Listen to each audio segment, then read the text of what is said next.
আল্লাহ পাক বলেছেন, কোন বান্দা যদি আমার দিকে এক বিগত অগ্রসর হয়, আমার রহমত তার দিকে এক হাত এগিয়ে যায়। কোন বান্দা যদি আমার দিকে হেঁটে আসে, আমার রহমত তার দিকে দৌড়ে যায়।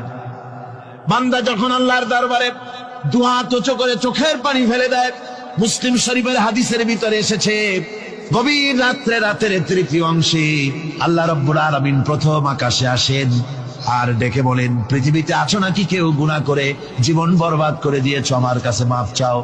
ঋণগ্রস্ত আছো, অসুস্থ আছো, অপমানিত আছো, কে আছো মাজলুম, আমাকে ডাকো, আমার কাছে বলো, আমি ডাকের সাড়া দেব, জীবনের আশা পূরণ করে দেব।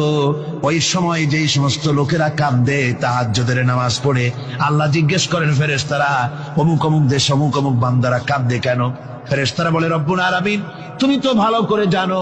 আল্লাহ বলেন, জানি। আল্লাহ